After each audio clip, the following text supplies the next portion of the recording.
Before we begin the actual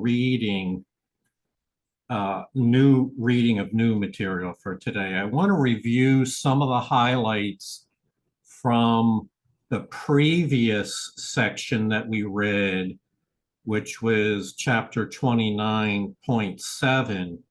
And because in many ways, that section, the section we'll read today, and the next section are all related, having to do with the idols that we form in this world. And so we're going to recall a few notes from the section entitled Seek Not Outside Yourself. This is meant to be more of a review than an introduction. So it hinges first the idea of seeking outside yourself. This implies that you are not whole within yourself, that there's something missing here, and the ego would have you be afraid to look within yourself for answers and prefer to find your identity and your meaning and your life purpose outside yourself. So that's the chief orientation. The direction is outward rather than inward. And from that, it creates an illusory framework that as you seek outside yourself, there are 1,000 different things to seek for. We'll call them idols that you seek for outside yourself. And none of them are wholly satisfying within themselves. And so we tend to just grind through them, seeking an idol in the hope that it'll bring us happiness and love.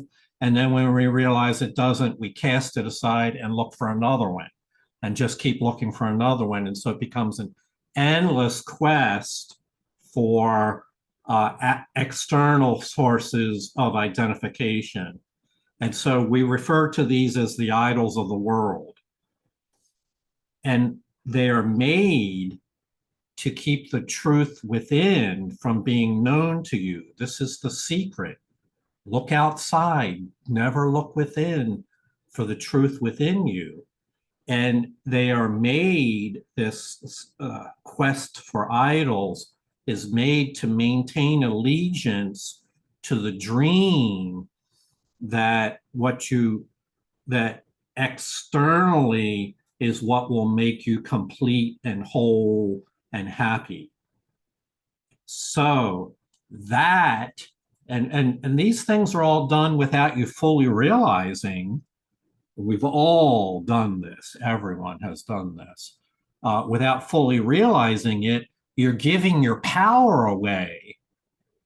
You're giving your faith and your belief and your power of your mind away to the idols, and making the illusion of reality becomes an idol.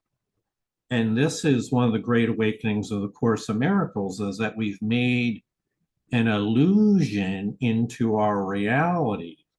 And we've based our whole life view, including our sense of identity, upon this illusory reality. Well, that splits your mind between the truth within you and the illusion without. It's called splitting. It's not a healthy thing. It produces a conflict between two opposite directions, and it's a confusion where to place your power, where your power is found. It's splitting is another form of separation, and it's an invitation to be afraid. This is the ego's point of view, because the ego believes that your idols and happiness are external to turn within would be to forsake those idols, and that creates fear in the ego. It's a loss of power and control. And this is ultimately, we're not making all the details here, we're skipping over, but this fear of looking within actually becomes the fear of God. And so the advice that we're given, summarizing the last section, is to save time and learn what time is for, which is for forgiveness, and speed up the end of idol worship.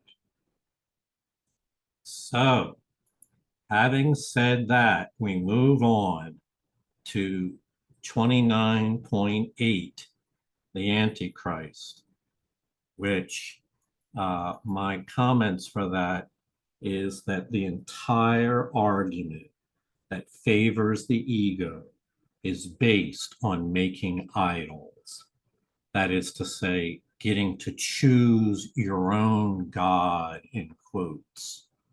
Seldom does the idol maker realize that he's the one who gives the power of belief to the idol. In giving away his power, he engages in a repetitive process wherein he becomes its slave. Such is the sad plight of the idol maker. In this session, we will examine, what is this for? What purpose do idols serve? Hello, and welcome to Miracles on High Plains. My name is Jonica, and our reader today is David S.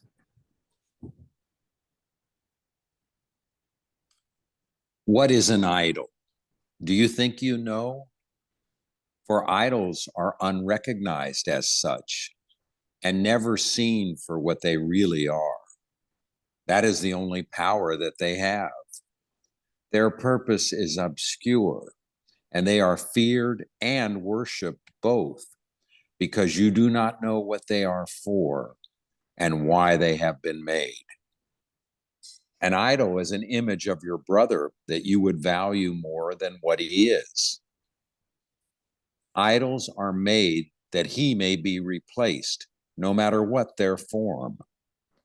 And it is this that never is perceived and recognized, be it a body or a thing, a place, a situation or a circumstance, an object owned or wanted, or a right demanded or achieved. It is the same. Mm-hmm. So we have to be clear on the foundation that we start with here about what is an idol.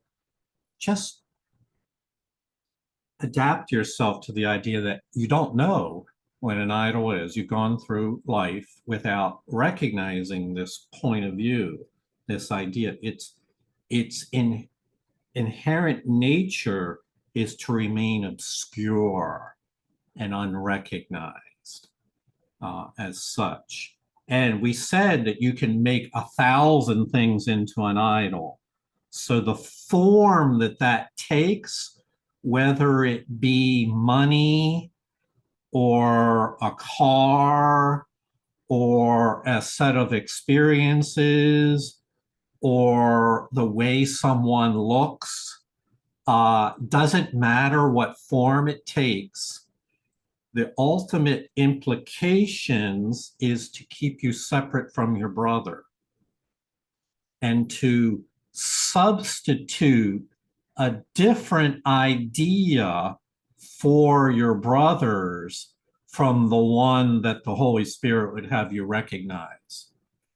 And so be it a body or a thing, a place, a situation, or a circumstance, an object owned or wanted, or a right demanded or achieved, all that is the same. This is the teaching that the Course in Miracles has between the same and what is the same and what is different. If you're going to recognize what an idol is and what it's not, You don't have to differentiate among the 1,000 forms of idols, for they are all the same. They are all idols. They are all made to keep you separate from your brother and value something else instead. All right, we'll go on. Let not their form deceive you. Idols are but substitutes for your reality. In some way, you believe they will complete your little self for safety in a world perceived as dangerous, with forces massed against your confidence and peace of mind. They have the power to supply your lacks and add the value that you do not have. No one believes in idols who has not enslaved himself to littleness and loss, and thus must seek beyond his little self for strength to raise his head and stand apart from all the misery the world reflects. This is the penalty for looking not within for certainty and quiet calm that liberates you from the world and lets you stand apart in quiet and in peace. So in our introductory remarks, we contrasted seeking outside yourself versus seeking within. That was contained in the previous section, seek not outside yourself. So always will have that property, and the mere belief that what you really need and want and will make you happy is outside yourself is a belief that there's something lacking within you, that you yourself are inadequate, that are not enough, not complete. And so this is the foundation of beliefs upon which all illusions are built. And that is that you are lacking in what is necessary for happiness, for love, for completion. And therefore, it inherently supports this concept that we've seen before of a little self, meaning an inadequate self, a timid self, a powerless self, a self that's victim of a threatening world. And it goes on and on and on into the ego's dark tunnel of beliefs. None of this, of course, is the truth, but all of this forms a tightly integrated set of ideas that maintain the orientation towards external solutions. And there's a penalty for this. It's a penalty that you exert upon yourself by enslaving yourself to littleness and loss. And so we want to use this idea a number of times, imprisoning yourself. In the workbook lessons, they talk about it is but myself I crucify. All these ideas are similar. Belittling yourself, hurting yourself. How? By ignoring the truth about yourself and substituting instead a set of illusions for your self-concept.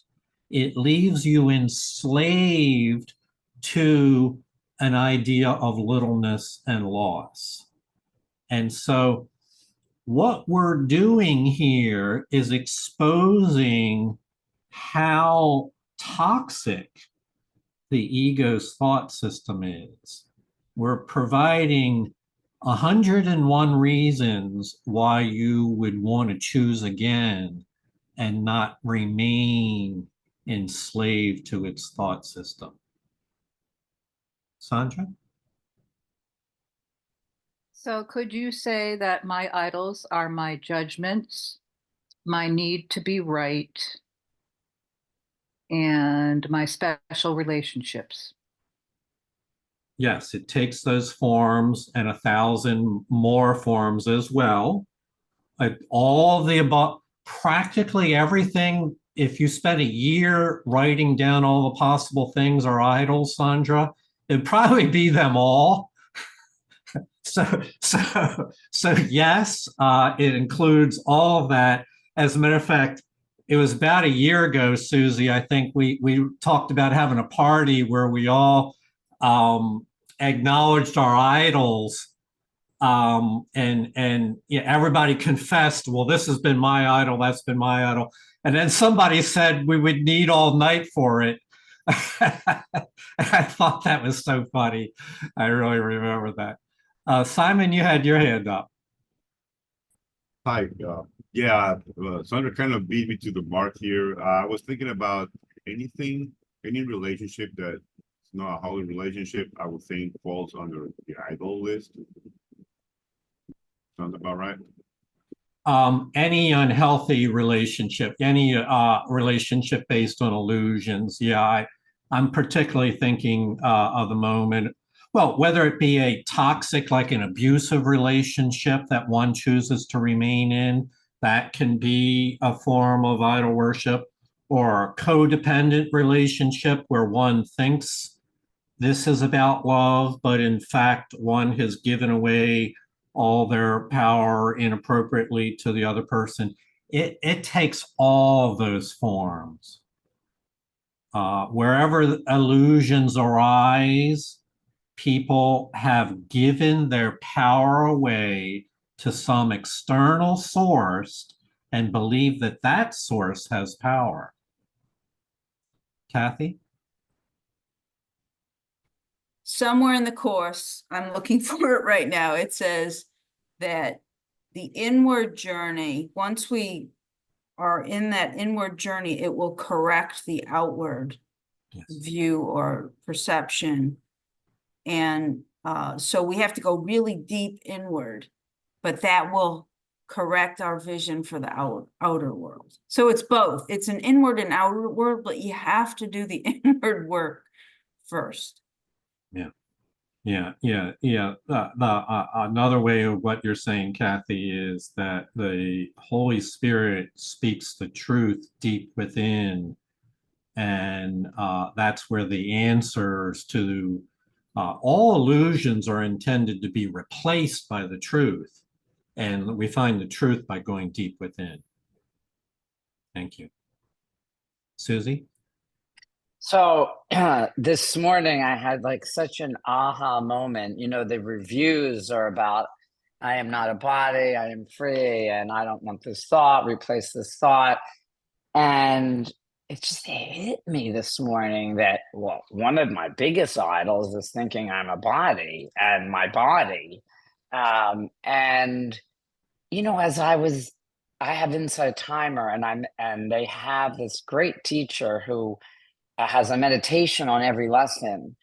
And as I was doing my meditation and my lesson and everything, and then reading about it, I thought, you know, we talk about like needing to change our thoughts. Our thinking is completely wrong, and we have to undo our thinking. And I thought, you know, I've been thinking like this for decades. Well, of course I'm a body, and I dress it up, and, you know, all those things. And, you know, I've been learning that I'm not. And it came to me, I'm like, you know, because I hear people saying how difficult it is to grasp that concept, you know, and it came to me like, what if somebody told me that 1 and 1 didn't equal 2? Or that the way I learned to subtract was wrong? And it hit me like, wow, that would be really hard to wrap my head around, because that is absolutely true for me. That is true. 1 and 1 equals 2. So my point is, that's what I've been told my whole life. Mhm. And that I have to be good at this and good at that. And all the idols we're talking about, well, they were real for me, or my ego mind. They were real for my false, mythical self. And so it just really dawned on me today how different this is, and to truly be gentle with myself, and just to keep doing my lessons every day. And like Kathy said, praying, going inward. It's, the external is just a indication of my internal condition. So just keep doing my lessons over and over again. I am not a body. I am not a body. I am free. Of course it's going to be difficult.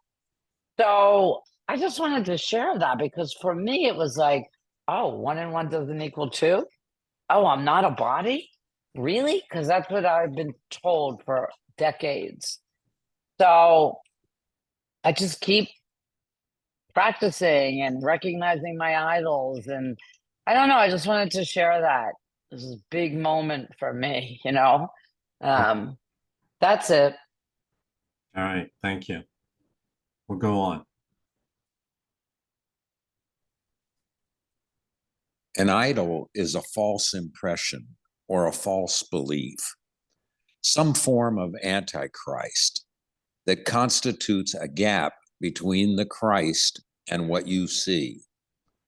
An idol is a wish made tangible and given form, and thus perceived as real and seen outside the mind.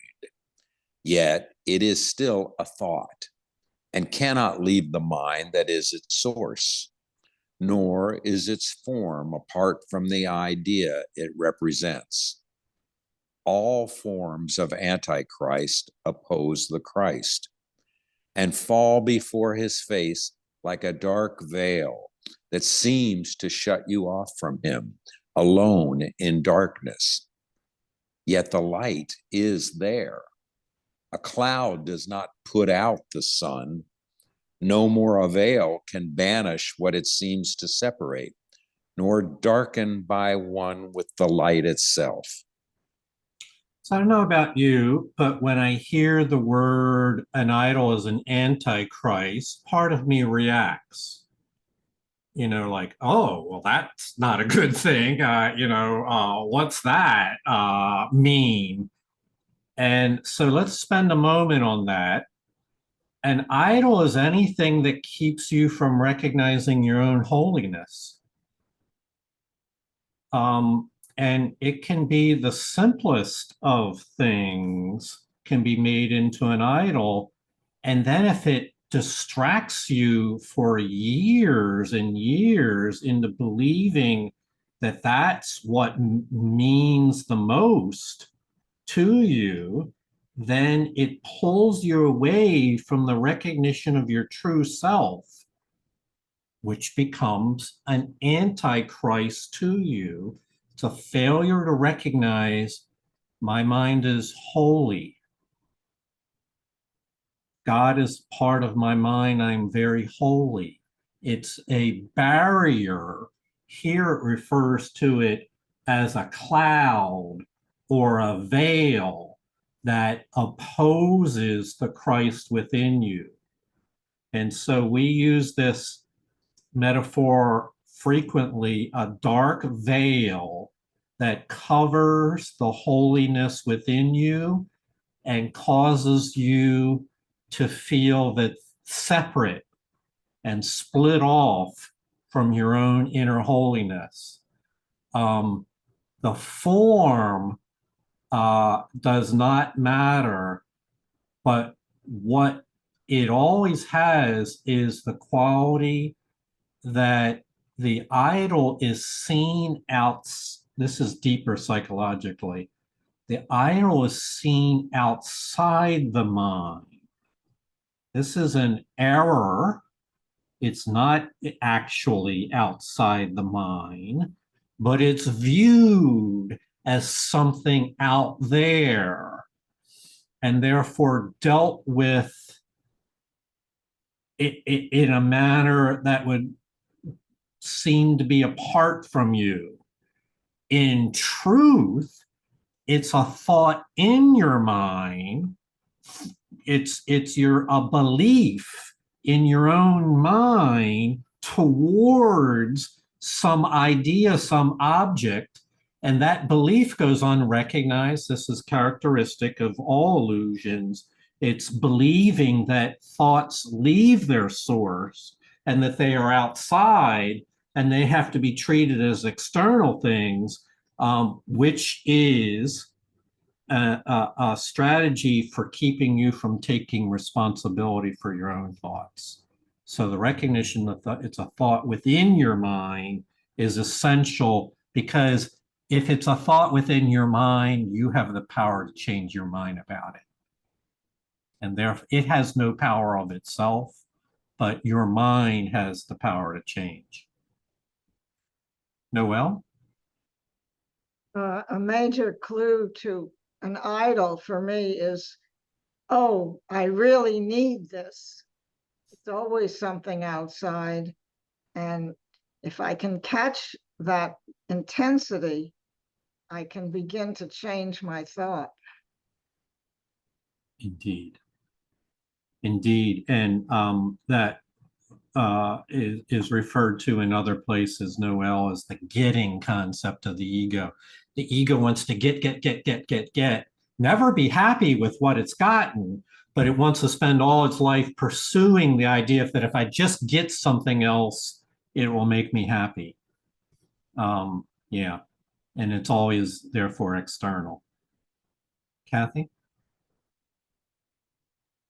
I love how the Course is so consistent and makes perfect sense, because the second coming of Christ is the restoration of my right-mindedness. Yes. And so this lifting of this veil, it brings us to him. I just love this. So the Antichrist is here, and then the veil, and then Christ, and the right-mindedness. I just love the consistency. I have a high math and logic aptitude, and I know it's not that. I know it's not the philosophical logic, but oh my God, it does. It makes perfect sense. Yeah, it's highly logical. The Course is anything but, let's see, how do I want to say it? It's the most consistent material that you'll find, and there's a lot of logical consistency throughout, for sure. Sandra? Yeah, how I did this is I used my anger towards my former husband and playing the victim role for so many years, being in depression because of it, and until I realized that I was giving my power away by just, and I didn't think I had a choice. I really didn't. And I was studying the Course in Miracles, but I apparently, and this is it. This is why we can't judge other people's process or patterns. The cause of all that was not my former husband. It was that I was taking it personally. That was the cause. And I can't even tell you how much of my life I have just given in to depression, because I just didn't. Apparently that's what I needed in order to finally say, enough. I'm done. I'm complete. Mm-hmm. So glad you made that choice. Susie? Yeah, this is like what Noel just said. Like, this is where the whole mind watching for me comes into play, and why I just love the introduction to this review. I do not want this thought. So if I don't have the thought, then I don't get obsessed with grasping or wanting or needing, or like we were just in New York. I shared about this the other day, how if I don't have the thought about anything that was an idol for me, then I don't even think about, I don't think about it. So that's where, for me, mind watching, oh, there's that thought. I don't want that thought, Holy Spirit. I want to have it healed. I want to have it corrected. And then if my mind is corrected, if those thoughts are replaced, healed, I'm not in conflict and I'm free. And that has where I have seen the healing of my mind, where I used to be so obsessed about certain things, I don't even have the thought. Because I've recognized, I haven't hidden it from myself. I've recognized I don't want that thought. And, just keep asking Holy Spirit to heal my mind. And it works if I'm really willing to be honest with myself, and how we talk about all the hidden secrets and all that stuff. So it's mind watching for me. All the thoughts in my mind that make my issues. Mhm. Thank you. Yeah, from a feeling tone, it really is heavy, dragging all your illusions around with you. It's what I call high maintenance. You've got to constantly pull along all these self-made illusions, and then when you let them go, it's light. It really is release. It's freedom. I no longer have all that heaviness to deal with, and life becomes much easier to process. So things still happen in life, but when you're not carrying all these heavy burdens with you, you have reserve power to respond to them. And so being released is really, no wonder people feel happy, happy learners, when you're not carrying around all that weight of the past. So here's an image that I found, I thought was worked. When you look for idols outside yourself, you try to find the power to make yourself complete, trying to make complete what is already within you. And doing so splits yourself between within and without. That's what the essence of what we're reading about today, psychologically, is splitting yourself between your true inward identity, the one that was given to you by the Creator, and investing part of your mind into some external form that would seem to make happy. Let's go on. Wait a second. This world of idols is a veil across the face of Christ, because its purpose is to separate your brother from yourself. A dark and fearful purpose, yet a thought without the power to change one blade of grass from something living to a sign of death. Its form is nowhere, for its source abides within your mind, where God abideth not. Where is this place where what is everywhere has been excluded and been kept apart? What hand could be held up to block God's way? Whose voice could make demand he enter not? The more than everything is not a thing to make you tremble and to quail in fear. Christ's enemy is nowhere. He can take no form in which he ever will be real. So this paragraph and the next one, we're going to talk about, well, what is this confusion, this mistaken, this illusion? What is it? And ultimately, we're going to realize it's just what I prefer to call mythology. It's a set of beliefs that have been long held and that are often held by a group of people, but are just simply a bunch of myths. They're not based on truth, but because the people believe it, they give their power to it, and it causes them to have fearful reactions to it. So where is this place that where all these illusions arrive from? we'll find as we continue to read along, they're nowhere. They are not, they are mistakes in the mind. And the minute you let them go, they're gone. And therefore, they have no permanence. They have no lasting essence.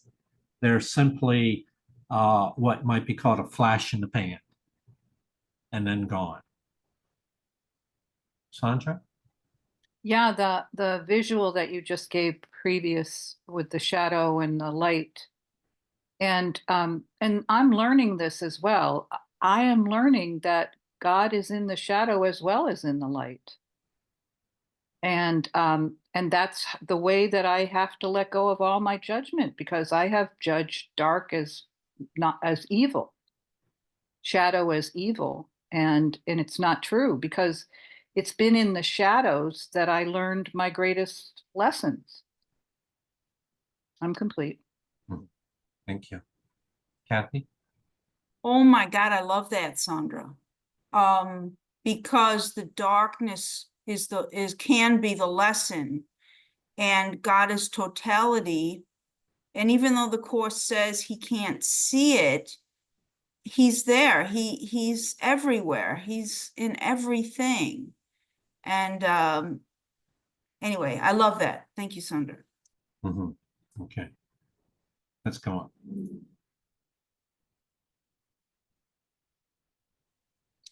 What is an idol? Nothing.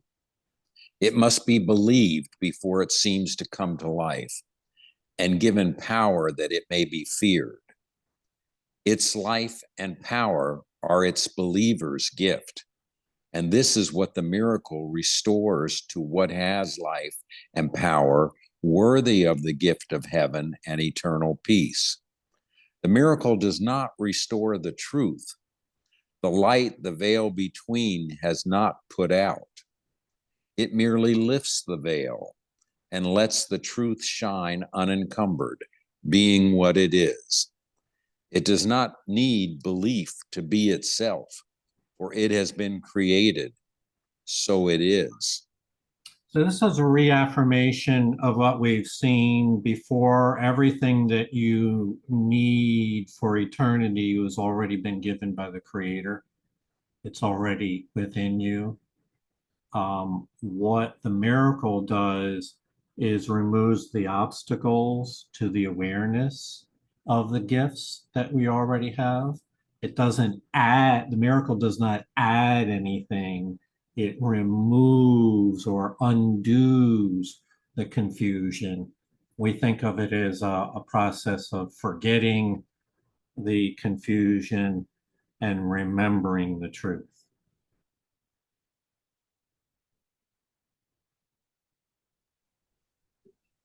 An idol is established by belief, and when it is withdrawn, the idol dies. This is the Antichrist, the strange idea there is a power past omnipotence, a place beyond the infinite, a time transcending the eternal. Here, the world of idols has been set by the idea this power and place and time are given form and shape the world where the impossible has happened. Here, the deathless come to die, the all-encompassing to suffer loss, the timeless to be made the slaves of time. Here does the changeless change, the peace of God, forever given to all living things, give way to chaos. And the Son of God, as perfect, sinless, and as loving as his Father, come to hate a little while, to suffer pain, and finally to die. Mm-hmm. So just to affirm that first line, an idol is established by a belief, a mistaken belief, but a belief nevertheless, and is maintained as long as the mind continues to give power to that belief. And then when you choose again and you let it go, that belief dies, for it has no essence. It's not sustainable. It has no enduring power. It's only your mind that gave it power. There's a line here that it's hard to convey here, but I had an experience this week. It was very timely. It's where it's talking about the effects of believing in idols. And one of them is the timeless to be made the slaves of time. And this came to me just at the right time, just at the right moment. For minutes before, I was just thinking about life on this earth and the weeks and the months and the years and the decades go by and time and what is all that about? And we've been reading in this chapter that time has a purpose, that time was made for forgiveness, and that when forgiveness is complete, then time will go away because it was made for forgiveness. Once forgiveness, the plan of forgiveness has been fulfilled, there's no reason for time anymore. And so time does have a purpose, but we often lose sight of that purpose, God-given purpose for time, and try to use it for another purpose. And when we do that, we create idols because we separate from the plan that God has for time and then insert our own plan in its stead, and in so doing, become the slaves of time. And I will speak for myself, but I believe I'm speaking for all of us. You know what it's like to feel a slave of time, to feel like things just drag on without a meaningful purpose in life. And it's an ego belief that has no purpose to time. And so the correction for that is the realization that you need not make yourself a slave of time. You can instead adopt the purpose that the Holy Spirit has given to time, and that is to use time well, to use it for healing and for forgiveness.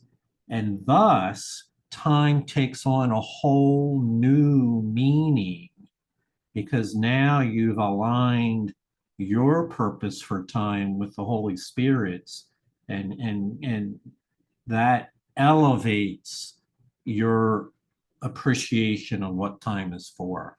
So we go from slavery to freedom there. And and all that I'm just trying to use words to explain an experience I had on the inner world, but it just came at the right moment for me this week, and there it was sitting right in front of me. The timeless is made by the ego to be the slaves of time, but it need not be that way. Sandra? So what I'm getting from this is that I chose to come here on purpose to experience the contrast, to test my resolve to be a daughter of God or a son of God, and to learn how to forgive. Because because my experience is that I failed the test initially because I didn't know any better, because I was programmed to fail.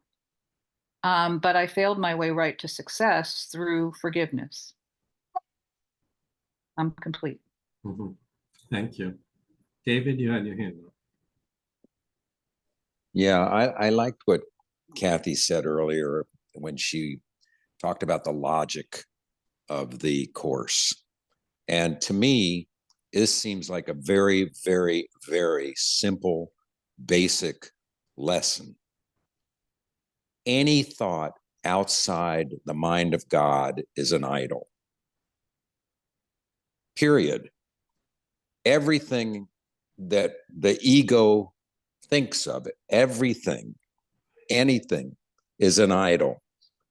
And when my will is not attuned to the will of God, I'm in idol form. Now, the question, the challenge is, how do I stay in the mind of God? I hear Susie yelling in the background. I can't hear what she's saying, but watch my mind, guard my mind. Well, that's a challenge because my mind continues to create these thoughts. Now, anytime, anyone that I pay attention to is an idol at that moment, unless it's consistent with the mind of God. The end. That's where forgiveness comes in, David. Puts you right back into the mind of God. All right. Thank you. Thank you for that all. Where is an idol? Nowhere. Can there be a gap in what is infinite? A place where time can interrupt eternity? A place of darkness set where all is light? A dismal alcove separated off from what is endless has no place to be. An idol is beyond where God has set all things forever and has left no room for anything to be except his will. Nothing and nowhere must an idol be, while God is everything and everywhere. Mm-hmm. So there's a thought experiment or a word picture that I would invite you to experience here. And it's one we can use for many things in A Course in Miracles. And to do so, you have to use the eyes of your soul, spiritual vision. It's not something you do with your little mind. It's something that you do with your most holy mind. And so it's an invitation to picture what it's like in the presence of God. So it's in the presence of infinity that extends everywhere in space and includes all things that are real, includes everything and everyone.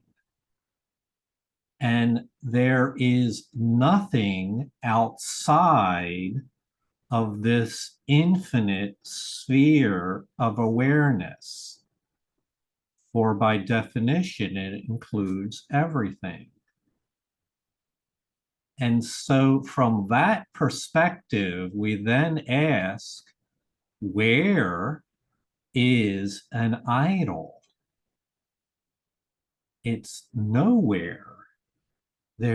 Where can an idol hide in God's mind? There's no corner or alcove where an idol has reality, existence in God's mind. It's nowhere to be found. So an idol, if one believes it, must be an idea that is separate from the mind of God, that is outside of God's mind, but reality is entirely within God's mind. So anything that's outside God's mind is an unreality. It's an illusion. It's a mythology. And this approach that we're using here of starting from the mind of God and the infinite mind of God that includes everything can be used again and again as because it is the starting point for all creation. It's where the truth is found. And we can use it in many instances to find perfect logic, perfect clarity with the statements that are found in A Course in Miracles. Where is an idol? It's nowhere. God is everywhere and in everything, and therefore an idol must not be real.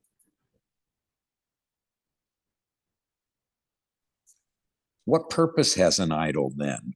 What is it for? This is the only question that has many answers, each depending on the one of whom the question has been asked. The world believes in idols. No one comes unless he worshiped them, and still attempts to seek for one that yet might offer him a gift reality does not contain. Each worshiper of idols harbors hope his special deities will give him more than other men possess. It must be more. It does not really matter more of what. More beauty, more intelligence, more wealth, or even more affliction and more pain. But more of something is an idol for. And when one fails, another takes its place, with hope of finding more of something else. Be not deceived by forms the something takes. An idol is a means for getting more, and it is this that is against God's will. God has not many sons, but only one. Who can have more, and who be given less? So I think this really lays bare the whole charade the ego has fabricated in believing in idols.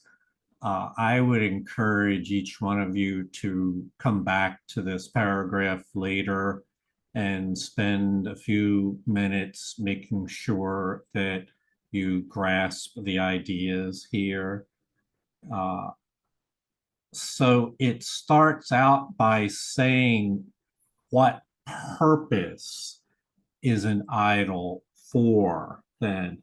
And we have been reading in the last chapter that everything, the mind assigns a purpose to everything, many times a false purpose, but a purpose nonetheless.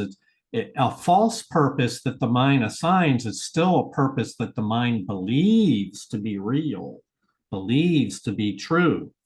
And with idols, the mind will assign 1,000 different answers to that question, what is an idol for? And each person will have their own illusory answer of what is the idol for. But only one of those answers is the one that the Holy Spirit would recognize. An idol is a means for the ego to get more of something in its quest, we talked about the getting phenomena of the ego. It wants to get more. Translated, the ego feels like there's a hole in your soul and it wants to get more to fill that emptiness. that inner emptiness.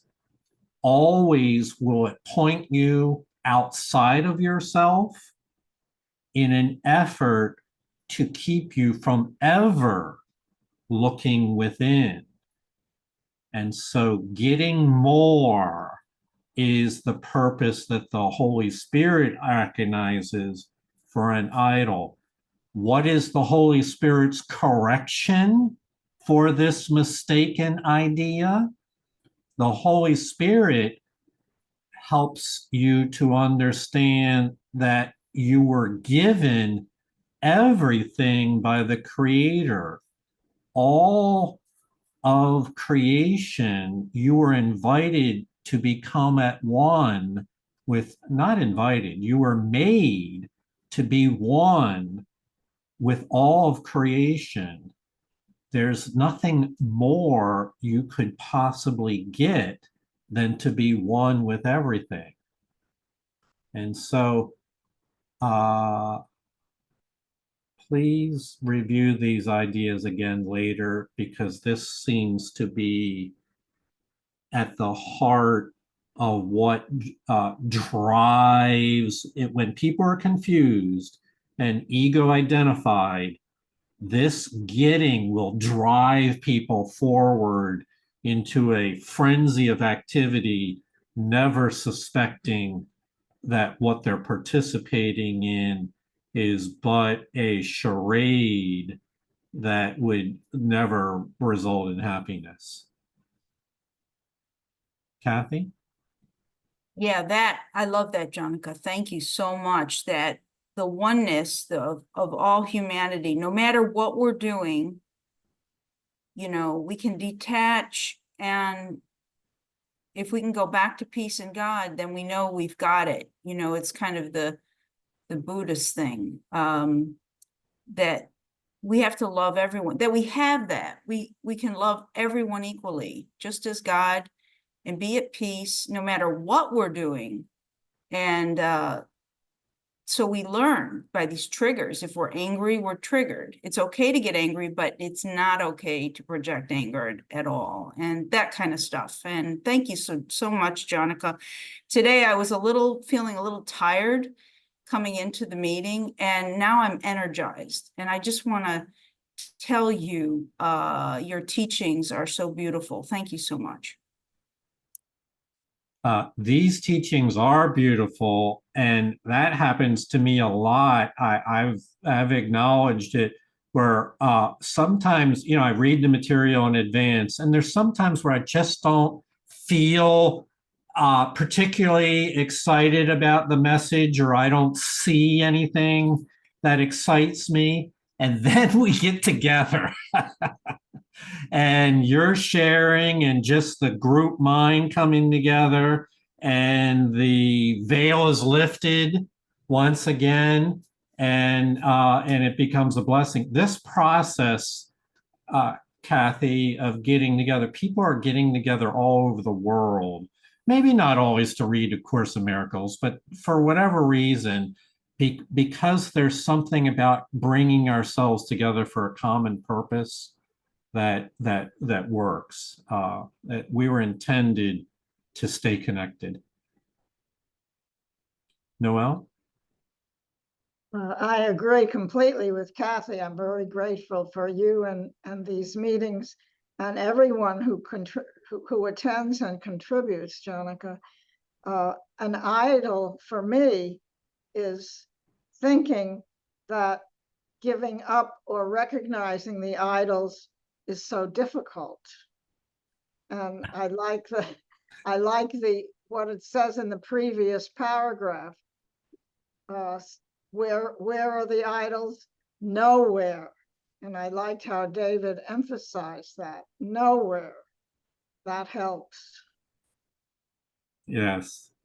I share with you, Noel, that thought from time to time, that giving up the idols is so difficult. And the Course would describe that as the great sacrifice of idols. Oh, what a heavy price will be paid for me to lose my idols, please, God, don't ask me to give up those idols. It's the steep price to be paid. And that's a message that the ego will cling to. As a matter of fact, we read that the fear of God is the fear that he will take away all your idols. The fear of the loss of idols is the fear of God. That, and you know what? It's true. Your idols are not welcome through the gates of heaven. If you want to get in, you just have to leave them aside. Susie? Yeah, so this is where total faith comes in, and it's, you know, what, I don't know what number in the teacher's manual that, like, you know, we talk about faith, faith, faith. Well, I have to have total faith that I'm going to be okay without my idols, and that I'm going to experience more peace without my idols. And I have to have faith. Like, you know, I think that's really huge, because the ego is saying, don't give them up, don't give them up, you won't be happy. The Holy Spirit's saying, come my way, come that way, you'll be way more happy. So, you know, I have a split mind, and Yes. I have a, you know, so I just, like I said before, I have to watch my thoughts and keep choosing the Holy Spirit, even though my ego is begging me to go into Bloomingdale's and shop. You know what I mean? I have to get quiet and listen to what the Holy Spirit is telling me to do, or, you know, whatever my idols are. And yeah, so faith, I have to have faith that I will be happier and more peaceful. Yes. Thank you. Thank you. Kathy, did you have your hand? Yeah, Susie, I love that. I just wanted to add on one thing, that faith also is the recognition or gratitude that God has already given us everything. So yes, I agree. Yeah. By the way, everything that where Noel brought this up about the fear of sacrificing the idols, the next paragraph is really going to help a lot with that as well. Sandra? And for me, particularly faith in the Holy Spirit, because I don't have to give up my idols. I just have to be willing to turn them over to the Holy Spirit and know that the Holy Spirit's got it, and that I need do nothing. I did what I was supposed to do. I followed the instructions. I turned it over to the Holy Spirit, and then I went kayaking or paddleboarding or something.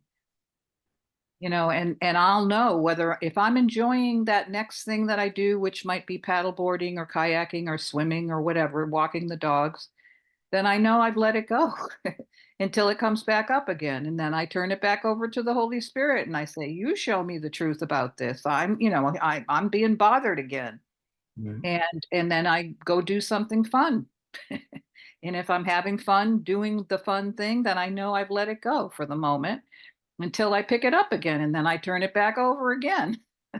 I'm complete. Thank you. Noel? Part of my fear of giving up idols is what will replace the idols. And Yes. that's where, as Susie was saying, the faith and the trust come in. I'm always comforted by, I think it's in the Psalms, I'll give you pressed down and running over. Yes. Yes. As a matter of fact, that's addressed in the next paragraph as well. David, do you have a comment? I did. You know, I really appreciate the comments that have been made about the quality of your teaching and the power of this group and the input that we get from the different people in the group. And that's all part of the healing. And I just am, you know, I lost my thought of what I was going to say before, but there is, you know, we go into heaven hand in hand with our brother. And we go through this course hand in hand with our brother. We cannot go it alone. So thank you to everybody who participates here. Beautiful. Keep your mic open. Thank you, David. Keep your mic open here and we'll go on. Yes, it is power in joining our minds together. God has not many sons, but only one. Who can have more and who be given less? In heaven would the Son of God but laugh if idols could intrude upon his peace. It is for him the Holy Spirit speaks and tells you idols have no purpose here. For more than heaven can you never have. If heaven is within, why would you seek for idols that would make of heaven less? To give you more than God bestowed upon your brother and on you as one with him. God gave you all there is. And to be sure you could not lose it, did he also give the same to every living thing as well. And thus is every living thing a part of you, as of himself. No idol can establish you as more than God, but you will never be content with being less.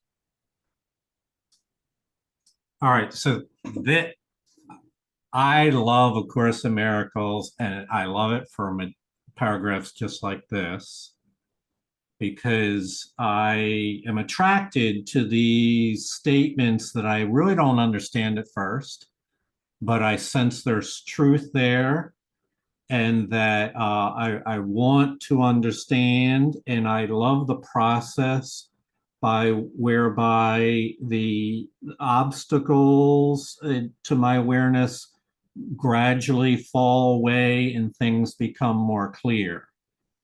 So a moment ago, Noel asked the question or made a statement about fearing if the idols are gone, what's going to replace it?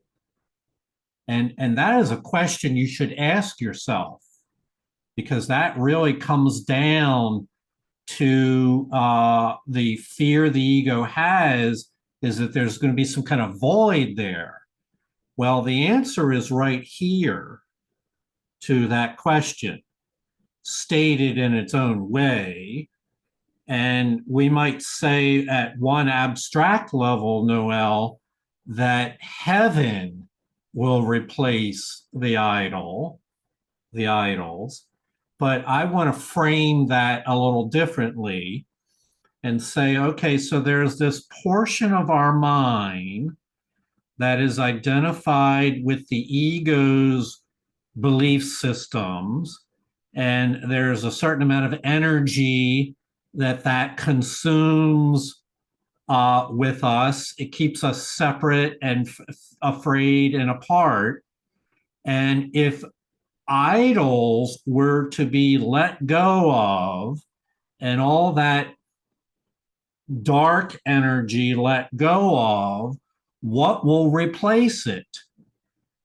What will replace it will be, in quotes, heaven will replace it. But what do we mean by heaven will replace it? What we mean is our mind will no longer be split between finding power within and finding power without. Our mind will become united and healed the separation. More specifically, Noel, it says that our minds will never be happy, content with anything less than what the gifts of heaven offer. To busy part of my mind with idols is not to bring contentment, but is instead to perpetuate a constant getting more, never being satisfied with what I get, always needing more, There's no contentment to be found in that, but by letting it go, it restores the mind. This is the restoration of the memory of God, of heaven, and of who we truly are, and of our relationship to every living thing. And that's where contentment is found. So, Noel, we need not fear the loss of idols. We instead need only to trust Holy Spirit that that space will be filled with great gifts, for God gave us all that there is, and busying ourselves with idols is a way of keeping us from that awareness. Julie? Thank you, Jonica. So often in class, I hear things that remind me of 12-step, and I know a bunch of us have 12-step experience. And I've been thinking this morning about the hole in the donut. You know, the idea that if I turn my life and my will over, you know, who will I become? And for me too, before I got here, and then early on when I got here, my experience was very much learning and growing at the speed of pain, you know, which is something we hear in the rooms a lot. And it is completely transformed now. You know, now the two voices, two choices is going towards the gentleness, not trying to escape the pain. You know, like yesterday I had a great day with family, and I was just like, at the end I was cooked. I was frazzled. And I just, you know, I needed to go. My sister's here from out of town. I just needed to go in a room, put some headphones on, and listen to music and like talk to God, whatever, you know what I mean? Like, and that's what I craved, that comfort. You know, it wasn't that I was escaping from pain. I just craved the peace that connection gave me. And I'm just grateful to have, you know, learned that here with you guys. Thanks. Thank you, Julie. That was beautiful. Thank you so much. Susie? You know, I really just want to piggyback on that, because Julie just put it in such exactly how I feel now too. Like, if I'm agitated about something or sad, I'm feeling sad, because I am not sad. If I'm feeling sad or if something's going on, I really want to go in the other room and be still and pray, instead of getting attached to those feelings, like, oh my God, I'm this, or oh my God, I'm that, or I want to get away from that and go where the quiet still, because I know the Holy Spirit is there. And I think that was a huge shift for me, you know, not identifying with the false self and knowing there is peace in the other room with the Holy Spirit. And it actually brings tears to my eyes, because like I feel Julie, because I feel the same exact way. And I just wanted to add what you just said, Jonica. That's the faith. You know, I was taught 1 and 1 equals 2. So it's gonna be it's hard to, or different, I'll use, Yes. to, oh, that's not actually the truth. I'm not a body. I can be free, but I have to just keep, just like my ego thoughts were a habit, you know, I mean, you know, I'm working to make my Holy Spirit a habit, you know, and make my mind less split. But I just love that, Julie, because I do the same thing. I'm complete. Thank you. Thank you. Kathy? Yeah, the sentence, and thus is every living thing a part of you as of himself. That is a very huge concept, and it changed my life. And I think when I read that, I became vegetarian, and don't mean to be controversial, but I believe that was the sentence that did it for me years ago, that really helped. To add on to what Julie and Susie were saying, recently I'm starting to change. I had a shift in how I handle like triggers. I used to get on the phone and say, oh, well, this happened to me and that happened to me. And it would sort of like embed the thing, you know, like expand it instead of like help. So now I've decided to just go within. Like I'm mature enough now. This course has matured me enough now. Kathy with God can handle anything, you know, and this happened this week, basically over the past couple weeks. And so I'm not reaching for the phone anymore. I know that God and I can handle it. And that actually connects me more to people in the honest way. So it's very strange, right? What is that called? Oxymoron? I don't know. Yeah. Yeah, no, you're connecting inwardly to everything. Yeah, beautiful. Thank you. Noel? Related is a passage from an American poet I've always loved in secular terms. He says, jump off into the blank of your mind. Something will come to you. So jump off is our faith. Blank of our mind is letting go of the idols. Something will come to you is the peace and comfort of God. Mm-hmm. Mm-hmm. Indeed. Thank you, Noel. I wanted to share a story. I've been hesitating, but it keeps coming back to mind, so I'll just put it out there. I shared this once before. When I was 6 years old, I spent the day over at my cousin's house. I have more cousins than anybody I've ever met. 67 on my father's side. And Irish Catholics, yeah, you know, the whole thing. And that's just on the father's side. So I spent the day over at the house there, and I was 6 years old, and they had a 6-year-old, and an 8-year-old, and a 9-year-old. And while I was there, they disclosed to me that there is no Santa Claus. And that was the first I heard that message.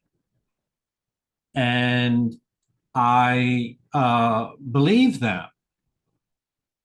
And I remember, like it happened last month, I had what I would now as an adult call an existential crisis. And I recall specifically walking into the kitchen to be by myself for a moment and realizing that every adult that I had ever met was setting me up with a lie. That society itself, all these parades and the department stores and all this, that there's Santa Claus, that they were all involved in this global conspiracy to get children to believe in this Santa Claus, but it was a lie. Now, I'm 6 years old processing this, right? You know, and also, if they were lying about that, then how many more lies are there that, you know, what can I believe? I was having an existential crisis of meaning. What can I believe is true? And I think it actually briefly occurred to me, maybe they're not really my parents. You know, they told me that I'm their biological child, but maybe I have other parents, and they're, you know, I was confused. I was in a crisis, and that was the first crisis. I didn't have any more until I was 13, where I had my next big crisis. But I still remember that. And so I want to submit to you this idea that Susie expressed it as we were taught 1 and 1 plus 1 is 2, but what if that's not true?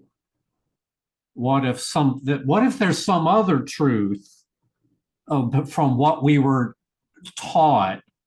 And I think it's I don't have any final conclusions about this, but that we've been taught many things in this world that are based on mythologies. And I'm not saying people are evilly intended. They were just following along with the patterns of the past of their culture, doing as everyone else had done. But in so doing, were asking us to trust that what they were teaching us was true until we realize it's not true. And so in many ways, it feels like with A Course in Miracles, there's these secrets that we've all believed that we're now being called into question and realize. And I must say, I think we're much better equipped at this point in life to deal with an existential crisis than certainly I was at 6 years old or at 13 years old. But it takes courage. And in the end, what is time for? What is time for but to forgive and let go of the illusions we believed in and permit Holy Spirit to replace it by truth? And so I'm celebrating this week no longer being a slave to time, feeling like I was penalized by time. Instead, I'm grateful that we can use time effectively for the purposes of forgiveness. So, and I honor you for your willingness to pursue that goal as well. Thank you so much. Namaste. Thank you. Thank you. You know, what you were saying about the world's beliefs, Seth calls that a line of official consciousness. Um, The we official keep point of view. turning away from that. Yeah, the unquestioned official point of view. Okay, all right. Well, thank you for questioning these things. David, thank you for reading. We look forward you, to David. sharing more again. Thank you, everyone. Namaste. Namaste, Everyone. Thanks, Thank you for everybody. having me. It was a wonderful class. Yeah. See you Thank you for tomorrow. joining in. Please come back, Kathleen. Bye. Catherine. Love y'all. Peace and love.